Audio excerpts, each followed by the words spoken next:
ارشاد فرمایا مدنی کریم صلی اللہ تعالی علیہ وسلم نے او لوگوں موت کے وقت کی تلخی سے پناہ مانگو، کڑوا پن سے پناہ مانگو، موت کے جھٹکے سے پناہ مانگو۔ اتنا سخت منہ کڑوا ہو جاتا ہے آدمی کے مرنے کے بعد بھی لاکھوں برس تک منہ کڑوا رہتا ہے۔ ارشاد فرمایا مدنی کریم صلی اللہ تعالی علیہ وسلم نے او لوگوں موت کے صدمے سے پناہ مانگو، موت کے جھٹکے سے پناہ مانگو، موت کے وقت سے پناہ مانگو۔ اتنا زبردست جھٹکا لگتا ہے آدمی کے بدن میں منوں کے حساب سے لہو ہوتا ہے، جھٹکا لگنے سے ایک قطرہ باقی نہیں رہتا۔ ارشاد فرمایا مدنی کریم صلی اللہ تعالی علیہ وسلم نے او لوگوں موت کی تیاری کرو، قبر کی تیاری کرو۔ موت کا جھٹکا لگنے سے کانوں کے پردے پھٹ جاتے ہیں، آنکھوں کا نور ختم ہو جاتا ہے۔ ارشاد فرمایا محمد کریم صلی اللہ تعالی علیہ وسلم نے او لوگوں موت کے وقت کے پسینے سے پناہ مانگو۔ اتنا زبردست پگھر پسینہ آتا ساری زندگی میں کبھی نہیں آیا۔ موت کی گھبراہٹ سے پناہ مانگو، اتنی زبردست گھبراہٹ ساری زندگی میں کبھی نہیں آئی۔ آخری وقت ہے، کروٹیں بدل رہا ہے، کبھی پیر اکٹھے کرتا ہے، کبھی ہاتھ مارتا ہے، بیٹا بھی ہے، الجھن ہے، بے قراری، پریشانی ہے۔ آخری وقت ہے، بیٹی نے پوچھ لی ابا جان کیا تکلیف ہے؟ کہتا لخت جگر، کھانسی نہیں، درد نہیں، پیڑ نہیں، بخار نہیں، سانس لیتا ہوں ایسا معلوم ہوتا ہے ہزاروں کانٹوں والی ڈھنگریوں کے اوپر سے گھسٹ کے سانس آ رہا ہو۔ کل نفس ذائقۃ الموت، ہر ایک نے موت کا ذائقہ چکھنا ہے، ہر جاندار نے موت کا ذائقہ چکھنا ہے۔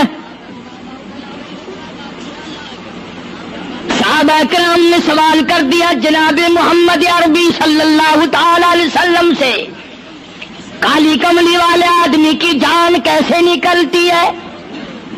فرمایا ریشمین کپڑا لے لو، خاردار جھاڑ پہ ڈال دو، پلہ پکڑ کے کھینچ لو، جیسے وہ تار تار ہو جاتا ہے آدمی کی یوں رگوں کو توڑ کے رکھ دیا جاتا ہے۔ حدیث پاک میں آتا ہے کہ فرشتہ رگوں میں غوطہ مار مار کر گھسیٹ گھسیٹ کر روح کو گھسیٹ کے لاتا ہے۔ والنازعات غرقا، قسم ہے ان فرشتوں کی جو روح کو رگوں میں سے غوطہ مار مار کر گھسیٹ کر لاتے ہیں۔ آج میری تیری کیا مجال ہے، کیا جرت ہے؟ کبھی سوچا بھی ہے کہ ایسا بھی وقت آنے والا ہے، نہ جانے گھر میں موت آئے گی، نہ جانے آپریشن روم میں آئے گی، نہ جانے ٹیکا لگتے ہوئے آئے گی، گولی کھاتے ہوئے آئے گی، یا سڑک پہ ایکسیڈنٹ میں موت آئے گی، کوئی نہیں جانتا، درود پاک پڑھتے ہوئے موت آئے گی، یا کنجری کا گانا گاتے ہوئے موت آئے گی۔ اس لیے مجذوب کہتا 2 دن کی زندگی پہ نہ اتنا اچھل کے چل، 2 دن کی زندگی پہ نہ اتنا اچھل کے چل، یہ راستہ ہی چل چلاؤ کا ہے ذرا سنبھل کے چل۔ ہزاروں تیرے جیسے آئے، جب جانے لگے تو کوئی دنیا میں اندھیرا نہیں ہوا۔ خدا جانے یہ دنیا جلوہ گاہ ہے، ناز ہے کس کی؟ خدا جانے یہ دنیا جلوہ گاہ ہے، ناز ہے کس کی؟ ہزاروں اٹھ گئے لیکن وہی رونق ہے مجلس کی۔ نواب چلے گئے، راجے چلے گئے، صدر چلے گئے، وزیر چلے گئے، بڑے بڑے جج چلے گئے، دنیا پوری جگہ قائم ہے۔ کبھی تم نے بھی سوچا کہ ہم بھی جا سکتے ہیں؟ نہیں نہیں، ہمیں کون ہلا سکتا ہے؟ ہم بڑے مضبوط ہیں، ہمیں کون ہلا سکتا ہے؟ افسروں کو دیکھو، ان کی کھوپڑی بگڑی، ملازمین کو دیکھو وہ خدا کے قرآن کے باغی، ذمہ داروں کو دیکھو وہ محمد مصطفیٰ کے دین کے باغی. ہم پیروں فقیروں مولویوں کو دیکھو بہانے بنا بنا کر کے دین کا ستہ ناش کر رہے ہیں. تمام اعمال خدا کے سامنے. اس نے بڑوں بڑوں کو رگڑ دیا، تمہاری میری کیا ہستی ہے. کروڑوں کے مربوں کے مالک دنیا سے چلے گئے. لاہور انارکلی میں چلے جاؤ، قطب الدین ایبک کی قبر پہ جا کے دیکھو، جس کا ایک حکم ملتے ہی در خیبر سے چاٹا گام کی پہاڑیوں تک لرزہ مچ جاتا تھا. وعدہ کے دیکھو لکھا، جن کی ڈنکی سے گرجتے تھے زمین و آسمان، جن کے ڈنکی سے گرجتے تھے زمین و آسمان، اور گھاس ہے ان کی قبر پر اور نشان کچھ بھی نہیں.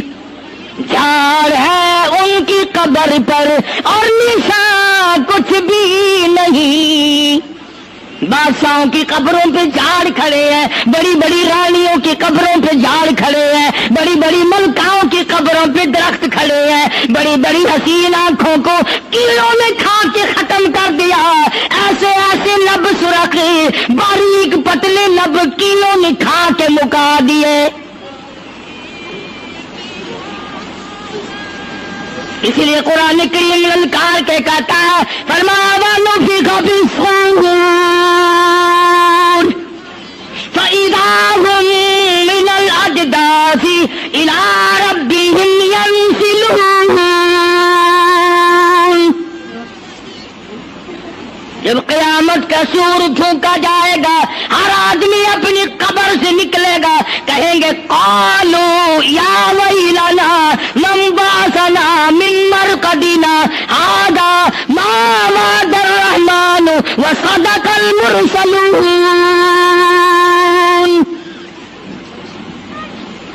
قبروں میں عذاب بھگتنے والے لوگ،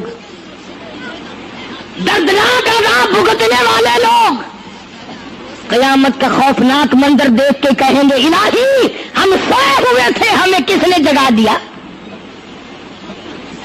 قبر کا عذاب نیند معلوم ہوگا قیامت کے عذاب کے مقابلے میں. تمہیں تو یقین نہیں آتا ہوگا، کہتا ہوگا قاری حنیف کہانیاں کہہ رہا ہے. ہاں، جو مر گئے ان سے جا کے پوچھو،